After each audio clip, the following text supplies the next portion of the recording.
ప్రేక్షకులకు నమస్కారం. ADN news TV మనదర్శి మన local channel. ADN news TV ప్రేక్షకులకు నమస్కారం. వార్తలు చదువుతుంది మీ ప్రసన్నారాం. సమాజంలో జరుగుతున్న విషయాలను ప్రజలకు తెలియజేసి వారిని చైతన్యం చేయడంలో జర్నలిస్టుల పాత్ర కీలకమైనదని దర్శి నియోజకవర్గ TDP incharge doctor Gottipati Lakshmi అన్నారు.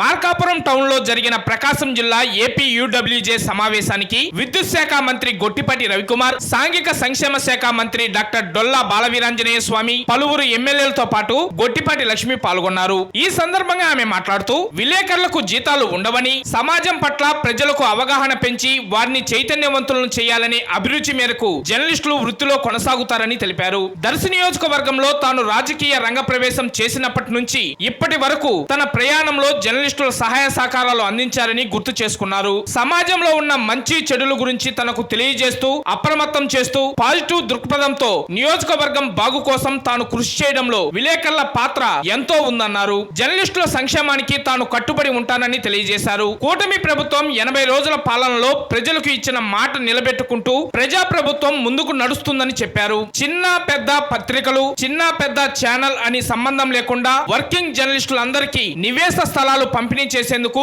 కూటమి ప్రభుత్వం సిద్ధంగా ఉంటుందన్నారు. గత ప్రభుత్వ హయాంలో మాజీ ముఖ్యమంత్రి జగన్మోహన్ రెడ్డి జర్నలిస్టుల సంక్షేమాన్ని పూర్తిగా గాలికి వదిలేశారని, ఇళ్ల స్థలాల పంపిణీపై మేనిఫెస్టో హామీని నిలబెట్టుకోలేక చేతులెత్తేసిన తీరును గొట్టిపాటి లక్ష్మి గుర్తు చేశారు. కనీసం మీడియా సమావేశాలకు దూరం పాటించారని, జగన్ సలహాదారుగా ఉన్న సజ్జల రామకృష్ణారెడ్డి అన్ని తానే జర్నలిస్టులతో మాట్లాడేవారని, మీడియాను గౌరవించని నాటి ప్రభుత్వ తీరు అందరికీ తెలుసునన్నారు. కోవిడ్ సమయంలో జర్నలిస్టులు ఎన్నో ఇబ్బందులు ఎదుర్కొన్నారని, గత రాజకీయ నాయకులు మాదిరిగా జర్నలిస్టులను ఇబ్బందులకు గురి చేసే నైజం తనది కాదన్నారు. జర్నలిస్టుల కష్టాల్లో తాను తోడుగా ఉంటానని, జర్నలిస్టులకు ఏ కష్టం వచ్చినా తన కార్యాలయానికి వచ్చి నేరుగా తనను కలవచ్చన్నారు. సమస్య పరిష్కారానికి తన వంతు కృషి చేస్తానన్నారు. జర్నలిస్టులకు ఉచిత వైద్యం అందిస్తానని, దర్శిలో జర్నలిస్ట్ కుటుంబాలకు మెగా వైద్య శిబిరం నిర్వహిస్తామని ఆమె ఈ సందర్భంగా తెలిపారు.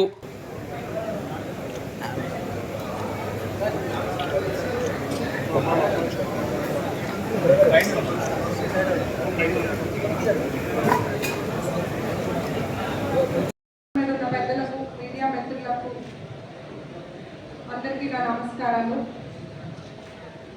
జర్నలిస్ట్ అంటేనే జనం నాడి తెలిసిన వాళ్ళు, ప్రజలకి ప్రభుత్వాలకి ఒక మధ్యవర్తిగా, ఒక వాయిస్గా ఉంటూ నిజాల్ని ప్రజల దగ్గరికి తీసుకెళ్తూ నీతి నిజాయితీతో పనిచేసే వాళ్ళందరూ ఇక్కడ ఉన్నారు. వారందరికీ నా అభినందనలు.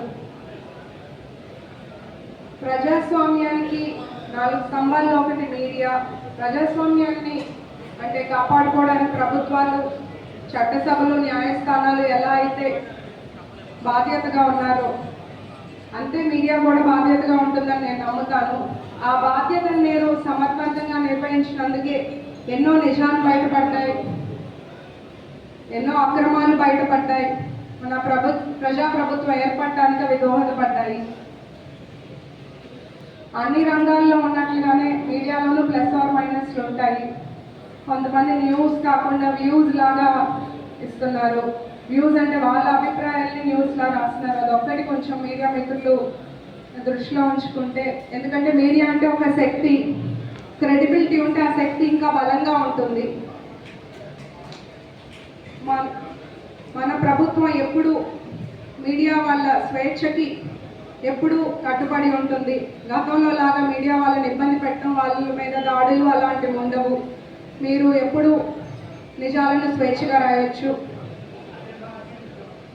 ఏపీయూడబ్ల్యూజే యూనియన్ రాష్ట్ర నాయకత్వంలో ఐవి సుబ్బారావు గారు లాంటి సీనియర్స్ ఎంతో కమిట్మెంట్తో వర్క్ చేయటం, జర్నలిస్ట్ సంక్షేమం కోసం అట్లాగే హక్కుల కోసం పోరాటం అభినందనీయం.